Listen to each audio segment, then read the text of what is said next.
Hello guys, ഒരു യാത്ര കഴിഞ്ഞ് കഴിഞ്ഞാൽ മറന്നു പോകുന്ന പല സ്ഥലങ്ങളും ഉണ്ടാകും അല്ലേ? എന്നാൽ ഒരിക്കലും മറക്കാൻ പറ്റാത്ത ഓർമ്മകൾ സമ്മാനിച്ച ഒരു സ്ഥലത്തേക്കാണ് ഞാൻ നിങ്ങളെ കൂട്ടിക്കൊണ്ടു പോകുന്നത്. എൻ്റെ ചാനൽ നിങ്ങൾ ഇതുവരെ സബ്സ്ക്രൈബ് ചെയ്തിട്ടില്ലെങ്കിൽ ഒന്ന് സബ്സ്ക്രൈബ് ചെയ്യണേ. സന്തോഷ് ജോർജ് കുളങ്ങര എൻ്റെ ശിഷ്ടകാലം എനിക്ക് ഈ രാജ്യത്ത് ചെലവഴിക്കണമെന്ന് പറയുമ്പോൾ ആ രാജ്യം അത്ര ചില്ലറക്കാരനല്ലല്ലോ. ഞങ്ങളുടെ യാത്ര തുടങ്ങുന്നത് ടെസ്റ്റല റിസോർട്ടിൽ നിന്നാണ്. തലേ രാത്രി തന്നെ ഞങ്ങൾ വന്ന് ചെക്ക് ഇൻ ചെയ്തിട്ടുണ്ടായിരുന്നു. ആ രാത്രി ഭയങ്കര പീസ്ഫുൾ ആയിരുന്നു. ഞങ്ങൾ ആദ്യം തന്നെ പോയത് പൂളിലേക്കാണ്. വെള്ളത്തിലേക്ക് ഇറങ്ങിയപ്പോൾ തന്നെ ആ ദിവസത്തെ ഫുൾ തളർച്ചയും പോയതുപോലെ തോന്നി. ഷെറിനാണെങ്കിൽ വെള്ളം ഭയങ്കര പേടിയാണ്. ഞാൻ ഒരുപാട് നിർബന്ധിച്ചിട്ടാണ് ഷെറിൻ വെള്ളത്തിൽ ഇറങ്ങിയത്. ഞാൻ നീന്തലൊക്കെ പഠിപ്പിക്കാൻ ശ്രമിച്ചു. ചെറുതായിട്ട് ഷെറിന്റെ പേടിയൊക്കെ അങ്ങ് മാറിയ പോലെ എനിക്ക് തോന്നുന്നുണ്ടേ. പിന്നെ ഞങ്ങൾ പോയത് സ്പായിലേക്കാണ്. യാത്രക്കിടയിൽ കിട്ടിയ ഒരു പ്രോപ്പർ ബ്രേക്ക് ആയിരുന്നു ആ രാത്രി. പിറ്റേ ദിവസം ഞങ്ങൾക്ക് 9 മണിക്കായിരുന്നു ചെക്കൗട്ട്. ഇപ്പോൾ നിൽക്കുന്ന സ്ഥലത്ത് നിന്ന് ഒരു 3 മണിക്കൂർ ട്രാവൽ ചെയ്തിട്ട് വേണം നമുക്ക് ഈ രാജ്യത്തേക്ക് പോകാനായിട്ട്. അതുകൊണ്ട് തന്നെ ഞങ്ങളുടെ ഗൈഡ് നേരത്തെ പറഞ്ഞിട്ടുണ്ടായിരുന്നു നേരത്തെ തന്നെ റെഡി ആയിട്ട് നിൽക്കണമെന്ന്. ഇന്നത്തെ ദിവസം ഇടാനായിട്ട് ഒരു റെഡ് ഔട്ട്ഫിറ്റ് ആണ് കേട്ടോ ഞങ്ങൾ പ്ലാൻ ചെയ്തിട്ടുണ്ടായിരുന്നേ. ഞങ്ങൾ റെഡിയൊക്കെ ആയി കഴിഞ്ഞ് നേരെ ലിഫ്റ്റിൽ താഴത്തേക്ക് ഇറങ്ങി. പിന്നെ ബ്രേക്ക്ഫാസ്റ്റ് എന്തോരോ ഓപ്ഷൻസ് ആയിരുന്നു, ഒരു രക്ഷയുണ്ടായില്ല. ഇന്ത്യൻ ഐറ്റംസ് ഒന്നും കാര്യമായിട്ട് ഉണ്ടായിരുന്നില്ലെങ്കിൽ കൂടെയും നല്ലൊരു ഇംഗ്ലീഷ് ബ്രേക്ക്ഫാസ്റ്റ് ആയിരുന്നു കേട്ടോ. രാവിലെ തന്നെ ഞാനൊരു 2-3 മുട്ട കഴിച്ചു കേട്ടോ പ്രോട്ടീന് വേണ്ടി. ഷെറിന് ഒട്ടും മോശമായിരുന്നില്ല, കനത്ത ബോളിംഗ് ആയിരുന്നു. ഇതുവരെ എല്ലാം അടിപൊളിയായിരുന്നു കേട്ടോ. ഇനിയാണ് ട്വിസ്റ്റ്. പുറത്താണെങ്കിൽ നല്ല മഴ. ഞാൻ ഓർത്തു ഇന്നത്തെ യാത്ര ഏകദേശം തീരുമാനമായിന്ന്. ഇന്നത്തെ ദിവസം ഞാൻ ഒരുപാട് എക്സ്പെക്ട് ചെയ്തൊരു ദിവസമായിരുന്നു. പക്ഷേ ഈ മഴ എല്ലാം സ്പോയിൽ ചെയ്യുമെന്ന് എനിക്ക് തോന്നി. ഞാൻ നിങ്ങളോട് ഏത് രാജ്യത്തേക്കാണ് പോകുന്നതെന്ന് പറഞ്ഞില്ലല്ലോ.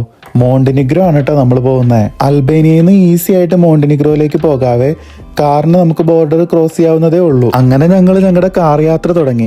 ഇവിടെ മാത്രമായിരിക്കും മഴ ഉണ്ടാവത്തുള്ളൂ, മോണ്ടിനിഗ്രോയിൽ മഴയൊന്നും ഉണ്ടാവത്തില്ല എന്ന് ഞാൻ എൻ്റെ മനസ്സിനോട് പറഞ്ഞു. പോകുന്ന വഴിയിലെ വീടുകളൊക്കെ കണ്ടു കഴിഞ്ഞാൽ ഒരു ഫണ്ണി ഫീലിംഗ്. സംഭവം നമ്മുടെ ഇന്ത്യക്ക് നമ്മൾ യാത്ര ചെയ്യുന്ന പോലെ ഇന്ത്യയിലെ ഒരു വീടുകളൊക്കെ പോലെ ഉണ്ട് കണ്ടു കഴിഞ്ഞാൽ. നമ്മൾ അങ്ങനെ മോണ്ടിനിഗ്രോയുടെ ബോർഡറിൽ എത്തിയിട്ടോ. മോണ്ടിനിഗ്രോയുടെ ഫ്ലാഗ് കണ്ടപ്പോൾ എനിക്ക് ഭയങ്കര സന്തോഷമായി. ചെക്കിംഗ് ഒക്കെ കഴിഞ്ഞ് ഞങ്ങളങ്ങനെ ബോർഡർ ക്രോസ് ചെയ്തപ്പോൾ വല്ലാത്തൊരു ഫീലായിരുന്നു കേട്ടോ. നമ്മളിപ്പോൾ പോകുന്നത് കോട്ടൂറിലേക്കാണ്. ഈ ബോർഡറിൽ നിന്ന് നമുക്ക് ഇനിയും ഒരു 2 hours ഉണ്ട് ഡ്രൈവ്. മഴ എൻ്റെ മൂഡ് ചെറുതായിട്ട് അങ്ങ് മാറ്റിയെങ്കിലും ഈ ബോർഡറിൽ നിന്ന് കോട്ടൂറിലേക്കുള്ള കണ്ട കാഴ്ചകളൊക്കെ എൻ്റെ മൂഡ് ശരിക്കും അങ്ങ് ചേഞ്ച് ആക്കിട്ടോ. നല്ല വലിയ മലകളും പച്ചപ്പും വളഞ്ഞ റോഡുകളും ഇടയ്ക്ക് കടലൊക്കെ കണ്ടു കഴിഞ്ഞാൽ വിൻഡോ തുറന്നു വെച്ച് ഈ സീനറി ആസ്വദിക്കാൻ തോന്നും. പക്ഷെ ഭയങ്കര തണുപ്പാണ് കേട്ടോ. മോണ്ടിനിഗ്രോ എന്ന് പറയുന്ന പേര് തന്നെ അതിന്റെ പ്രകൃതി ഓർമ്മപ്പെടുത്തുന്നതാണ്. കറുത്ത മലകൾ എന്നാണ് മോണ്ടിനിഗ്രോയുടെ അർത്ഥം. ഇറ്റാലിയൻ ഭാഷയിലെ മോണ്ടിനിഗ്രോ എന്നതിൽ നിന്നാണ് കേട്ടോ ഈ സ്ഥലത്തിന് ഈ പേര് വന്നത്. കടലിൽ നിന്ന് നോക്കുമ്പോൾ ഇരുണ്ട മലകളായിട്ട് തോന്നുന്നത് കൊണ്ടാണ് കേട്ടോ കറുത്ത മലകൾ എന്ന അർത്ഥം വരുന്ന മോണ്ടിനിഗ്രോ എന്ന പേര് വന്നത്. ഇതൊരു വളരെ ചെറിയ രാജ്യമാണെങ്കിലും നൂറ്റാണ്ടുകളോളം പല സാമ്രാജ്യ ശക്തികൾക്കെതിരെ പോരാടി സ്വന്തം സ്വാതന്ത്ര്യം കാത്തു സൂക്ഷിച്ച ഒരു ആൾക്കാരാണ് കേട്ടോ ഇവിടെ ഉള്ളത്. ഇതൊരു ദരിദ്ര രാജ്യമായിരുന്നു കേട്ടോ.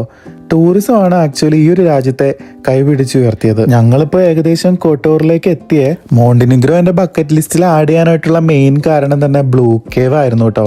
എനിക്ക് ബ്ലൂ കേവ് എന്തായാലും വിസിറ്റ് ചെയ്യണം എന്നോർത്ത് തന്നെയാണ് കേട്ടോ ഞാൻ ഇന്നത്തെ യാത്ര തുടങ്ങിയത്. കാര്യം മഴ ഒരു വില്ലനായിട്ട് അവിടെ നിൽക്കുന്നുണ്ടെങ്കിലും ബ്ലൂ കേവ് എനിക്ക് കാണാൻ പറ്റുമെന്ന് എനിക്ക് ഭയങ്കര പ്രതീക്ഷ ഉണ്ടായിരുന്നു. ഞങ്ങളൊരു 12 മണി ആയപ്പോഴത്തേക്കും അങ്ങനെ കോട്ടൂറിലെത്തി. ഞങ്ങളുടെ ഗൈഡ് ആദ്യം തന്നെ ഒരു ബോട്ടിംഗ് ചെയ്യുന്ന ഒരാളെ ഞങ്ങളെ പരിചയപ്പെടുത്തി. പുള്ളിക്കാരൻ എൻ്റെ അടുത്ത് വന്ന് സംസാരിച്ചപ്പോൾ ഞാൻ ഭയങ്കരമായിട്ട് നിരാശനായിട്ടോ. The waves are so big. So you will just see this submarine. Lady of Rock, past 30 minutes, 20 minutes go inside the submarine. We cannot see these 2 places. But we can offer you something like this. You will pay less. You will go to the Lady of Rock, spend 20 minutes there, 30 minutes in the Paras and come back. It will be shorter tour, but at least you will not gonna see these 2 places. It will not take too much from you and not too much from us just because of that. You will not pay 40, 25 for each, and we will spend 20 minutes there, 30 minutes there and come back if it's okay for you.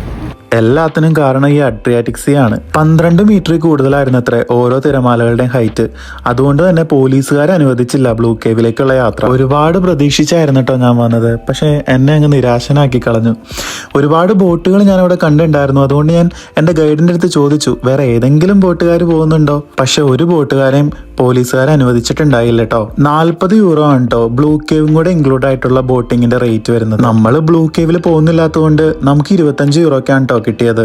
ഞങ്ങളുടെ അടുത്ത് ബോട്ടിന്റെ owner പറഞ്ഞു ഇനി നിങ്ങൾ 1 മണിക്കൂർ കഴിഞ്ഞ് ഈ same ലൊക്കേഷനിൽ വന്നാൽ മതി എന്ന് പറഞ്ഞു. ഓൾഡ് ടൗൺ ഓഫ് കോട്ടൂർ അടുത്ത് തന്നെയാണ് കേട്ടോ. ഞങ്ങളുടെ ഗൈഡ് അത് ചൂണ്ടിക്കാണിച്ചിട്ട് പറഞ്ഞു നിങ്ങൾ അവിടെ പോയി വിസിറ്റ് ചെയ്തോ ഈ സമയത്തെന്ന് പറഞ്ഞു. നൂറ്റാണ്ടുകൾ പഴക്കമുള്ള കല്ലുകൊണ്ടുള്ള കെട്ടിടങ്ങൾ, ചുരുങ്ങിയ വഴികൾ, ചെറിയ കടകൾ എല്ലാം ചേർന്ന് ഒരു പഴയ ലോകത്തേക്ക് പോയ പോലെ തോന്നി.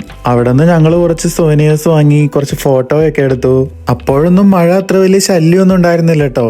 ഞങ്ങൾ കറങ്ങി നടന്നു. ഒരു പ്രത്യേക ഭംഗി. 1 മണിക്കൂർ പോയതേ അറിഞ്ഞില്ല. കൃത്യം 1 മണി ആയപ്പോൾ തന്നെ ഞങ്ങൾ ബോട്ടിങ് സ്റ്റാർട്ട് ചെയ്യുന്ന ലൊക്കേഷനിൽ എത്തിട്ടോ. ഞങ്ങൾ കയറാൻ പോകുന്ന ബോട്ടാണെങ്കിൽ ഒരു പുതിയ ബോട്ടാണെന്നൊക്കെ ബോട്ടിന്റെ ഉടമ പറയുന്നുണ്ടായിരുന്നു. 1 മന്ത് ആയിട്ടുള്ളത്രേ വാങ്ങിച്ചിട്ട്. നിങ്ങൾ നോക്കി, വെള്ളമൊക്കെ കണ്ടേ, എന്തൊരു ക്ലിയർ വെള്ളമാണല്ലേ. അടിയിലുള്ള കല്ലുകൾ മൊത്തം കാണാം. ബോട്ടിൽ ഞങ്ങൾ മൊത്തം 7 പേരായിരുന്നേ ഉണ്ടായിരുന്നേ. ഞങ്ങളെ കൂടാതെ വേറൊരു കപ്പിൾ ഉണ്ടായിരുന്നു, വേറൊരാളും പിന്നെ ബോട്ടിന്റെ പ്രവർത്തകർ 2 പേരും കൂടെ ഉണ്ടായിരുന്നു. കടലിലോട് മുന്നോട്ട് പോകുമ്പോൾ ഇരുവശത്തുള്ള മലകളും കെട്ടിടങ്ങളും ഭയങ്കര ഭംഗിയായിട്ട് തോന്നി. ചെറിയ മഴയും കാറ്റും എല്ലാം കൂടെ ചേർന്ന് ഒരു സിനിമാറ്റിക് ഫീലായിരുന്നു. മോണ്ടിനിഗ്രോനെ ആദ്യമായിട്ട് ബോട്ടിൽ നിന്ന് കാണുമ്പോൾ നമുക്കൊരു കാര്യം മനസ്സിലാകും. കറക്റ്റ് മൂന്നാർ എടുത്തൊരു കടൽ തീരത്ത് വെച്ച് കഴിഞ്ഞാൽ എങ്ങനെ ഇരിക്കും, അതുപോലെ ശാന്തമായിട്ട് നിൽക്കുന്ന പച്ച നിറത്തിലുള്ള മലകളും അവയുടെ താഴെ അലയടിക്കുന്ന കടലും വലിയ വലിയ സ്കൈ സ്ക്രാപ്പേഴ്സ് ഒന്നുമില്ല. പ്രകൃതിയെ മറികടക്കുന്ന ഒരു കൺസ്ട്രക്ഷനും ഇല്ല. കെട്ടിടങ്ങളൊക്കെ മലകളോട് തല കുനിച്ച് നിൽക്കുന്ന പോലെ, പ്രകൃതിയുടെ ഒപ്പം ലയിച്ച് നിൽക്കുന്ന കൺസ്ട്രക്ഷൻ. ബോട്ടിൽ നിന്ന് നോക്കുമ്പോൾ കോട്ടൂർ പോലെയുള്ള സ്ഥലങ്ങളൊക്കെ ഒരു പെയിന്റിങ് പോലെ തോന്നും. ബാക്ക്ഗ്രൗണ്ടിൽ മലകളും ഫോർഗ്രൗണ്ടിൽ കടലും ഇടയ്ക്ക് മനുഷ്യന്റെ സാന്നിധ്യമൊക്കെ ആയിട്ട് വളരെ ബാലൻസ്ഡ് ആയിട്ട് ഒരു ഭയങ്കര ഭംഗി. നമ്മളിപ്പോ പോകുന്നത് ഒരു ദ്വീപിലേക്കാണ്. പെരാസ് എന്നാണ് ദ്വീപിന്റെ പേര്. മോണ്ടിനിഗ്രോയിലെ കടൽ തീരത്തുള്ള ഒരു ശാന്തമായ ഒരു പട്ടണമാണ് കേട്ടോ ഈ പെരാസ്റ്റ് എന്ന് പറയുന്നത്. വലിയ തിരക്കുകളോ ശബ്ദമോ ഒന്നും തന്നെ ഇവിടെ ഇല്ല. ഇവിടത്തെ കല്ലുകൊണ്ടുള്ള പഴയ വെനീഷ്യൻ കെട്ടിടങ്ങളൊക്കെ ഒരു പ്രത്യേക ഭംഗിയാണ്. ഞങ്ങൾക്കൊരു 20 മിനിറ്റ് അവിടെ ചെലവഴിക്കാനായിട്ട് അനുവദിച്ചിട്ടുണ്ടായിരുന്നേ. ഞങ്ങൾ കുറെ ഫോട്ടോസും വീഡിയോസും ഒക്കെ എടുത്തിട്ട് പിന്നെ ഞങ്ങളുടെ യാത്ര തുടർന്നു. പെരാസിന്റെ മുന്നിലായിട്ട് 2 വേറെ ചെറിയ ദ്വീപുകളും ഉണ്ടായിരുന്നേ. അതിലൊരു ദ്വീപിലേക്കാണ് നമ്മൾ അടുത്തതായിട്ട് പോകുന്നത്. Our Lady of the Rocks എന്നാണ് ആ ദ്വീപിന്റെ പേര്. അതൊരു മനുഷ്യനിർമ്മിതമായ ഒരു ദ്വീപാണ്. പണ്ടത്തെ വിശ്വാസപ്രകാരം മത്സ്യബന്ധനക്കാര് കടലില് ഒരു പാറയില് കന്യാമറിയത്തിന്റെ ചിത്രം കണ്ടതോടെയാണ് ആ സ്ഥലത്തെ ദ്വീപ് നിർമ്മിക്കാൻ നാട്ടുകാർ തുടങ്ങിയത്. അങ്ങനെ 100 കണക്കിന് വർഷങ്ങളോളം കടലിൽ കല്ലുകൾ എറിഞ്ഞുകൊണ്ടാണ് ഇന്ന് കാണുന്ന ഈ ഒരു ദ്വീപ് പതുക്കെ രൂപപ്പെട്ടത്. അവിടെ വന്ന് പ്രാർത്ഥിക്കുന്നവർക്കൊക്കെ അവരുടെ ആഗ്രഹ സബലീകരണമൊക്കെ നടക്കുന്നുണ്ടെന്നാണ് ഒരു വെപ്പ്. ഈ ദ്വീപിലാണെങ്കിൽ അവരൊരു പള്ളി പണിതിട്ടുണ്ട്. വളരെ ശാന്തവും വളരെ ലളിതവുമായ ഒരു പള്ളി. അങ്ങനെ ദ്വീപിലെ കാഴ്ചകളൊക്കെ കണ്ടിട്ട് ഞങ്ങൾ വന്ന ലൊക്കേഷനിലേക്ക് തന്നെ തിരിച്ചു പോകുവാണേ. ബോട്ടിൽ നിന്നുള്ള യാത്രകൾ ഒന്നും പറയണ്ടല്ലോ, അത്ര മനോഹരമായിരുന്നു. പെട്ടെന്ന് ബോട്ടിങ് തീർന്നു പോയ പോലെ തോന്നി എനിക്ക്. ഞങ്ങളുടെ ഗൈഡ് ഞങ്ങളെ ബോട്ടിംഗ് സ്റ്റാർട്ട് ചെയ്ത ലൊക്കേഷനിൽ വെയിറ്റ് ചെയ്യുന്നുണ്ടായിരുന്നേ. ഞങ്ങൾ അവിടെ നിന്ന് ഞങ്ങളുടെ കാറിലുള്ള അടുത്ത യാത്ര തുടങ്ങി. കോട്ടൂരിൽ നിന്നുള്ള മടക്കയാത്രയിൽ മുകളിൽ നിന്നൊരു കാഴ്ച കണ്ടു. അവിടെ നിന്ന് നോക്കിക്കഴിഞ്ഞാൽ കോട്ടൂർ മൊത്തം കാണാം. അപ്പോൾ എനിക്കൊരു കാര്യം മനസ്സിലായി. യാത്ര എന്നത് ലക്ഷ്യത്തിലെത്തുന്നത് മാത്രമല്ല, യാത്ര തന്നെയാണ് യഥാർത്ഥ അനുഭവം. ചില സ്വപ്നങ്ങളൊക്കെ നടക്കാതെ പോകാം, പക്ഷെ അതിനേക്കാൾ മനോഹരമായ ഓർമ്മകൾ നമുക്ക് കിട്ടും. അവിടെ വെച്ച് ഞങ്ങളൊരു ഫോട്ടോ എടുത്തേ. കോട്ടൂർ മൊത്തം ഞങ്ങളുടെ ബാക്ക്ഗ്രൗണ്ടിൽ വരത്തക്ക വിധത്തില് ഭയങ്കര ഭംഗിയായിരുന്നേ. ഇത് കഴിഞ്ഞ് ഞങ്ങൾ പോയത് ബൂദ്വ എന്നൊരു സ്ഥലത്തേക്കാണേ. അതും ഇതുപോലെ ഒരു ബീച്ച് വൈബൊക്കെ തരുന്ന ഒരു സ്ഥലം തന്നെയാണ്. നല്ല കടൽ തീരവും മണലും തിരമാലകളും. സന്ധ്യയിലെ ആ കാഴ്ചകൾ വളരെ മനോഹരമായിരുന്നു. മണലിൽ ഞങ്ങൾ ബി ലവ് എസ് എന്നൊക്കെ എഴുതി. കുറച്ച് നിമിഷങ്ങൾക്കകം തന്നെ തിരമാലകൾ അത് വന്ന് മായ്ച്ചു കളഞ്ഞു. അഡ്രിയാറ്റിക് സീയുടെ തീരത്താണ് കേട്ടോ ബൂദ്വ സ്ഥിതി ചെയ്യുന്നത്. ഇവിടുത്തെ നീളമുള്ള ബീച്ചുകളും നീല നിറമുള്ള കടലും നൈറ്റ് ടൈമിലെ ആ ഒരു ഗോൾഡൻ ലൈറ്റ് ഒക്കെ ചേർന്ന് ബുദ്ധ വളരെ സ്പെഷ്യലായിരുന്നു. ഈ ഒരു നഗരത്തിന്റെ ചരിത്രം കാണണമെങ്കിൽ നൂറ്റാണ്ടുകൾ പഴക്കമുള്ള ഈ കല്ലുകൊണ്ടുള്ള മതിലുകളും ചുരുങ്ങിയ വഴികളൊക്കെ കണ്ടാൽ തന്നെ മനസ്സിലാകും. ഈ ഒരു നഗരം ഡേയിലും നൈറ്റിലും ഡിഫറെന്റ് വൈബ്സ് ആണ് തരുന്നത്. നൈറ്റിലാണെങ്കിൽ നല്ല ലൈറ്റ്സും കഫേസും വാക്കിംഗ് സ്ട്രീറ്റ്സും, ഒരു ടോട്ടലി ഡിഫറെന്റ് വൈബ്. ഇപ്പൊ തന്നെ സമയം ഒരുപാട് വൈകി. ഞങ്ങളുടെ ഗൈഡ് പറഞ്ഞു നമുക്ക് തിരിച്ചിനി അൽബേനിയക്ക് പോകേണ്ടതാണ്, നമുക്ക് അടുത്ത ഹോട്ടലിൽ ചെക്ക് ഇൻ ചെയ്യേണ്ടതാണ്. അവസാനം ഈ എല്ലാ അനുഭവങ്ങളുമായിട്ട് ഞങ്ങൾ തിരികെ അൽബേനിയയിലേക്ക് മടങ്ങി. മഴ ഉണ്ടായാലും പ്ലാൻ മാറിയാലും ചില സ്ഥലങ്ങൾ നമ്മുടെ മനസ്സിൽ എന്നേക്കുമായിട്ട് ഇടം പിടിക്കും. മോണ്ടിനിഗ്രോ അങ്ങനെ ഒരു സ്ഥലമാണ്. ഒരിക്കൽ കൂടി കൂടുതൽ സമയം കൂടുതൽ കഥകളുമായിട്ട് ഞങ്ങൾ വീണ്ടും ഇവിടെ വരും.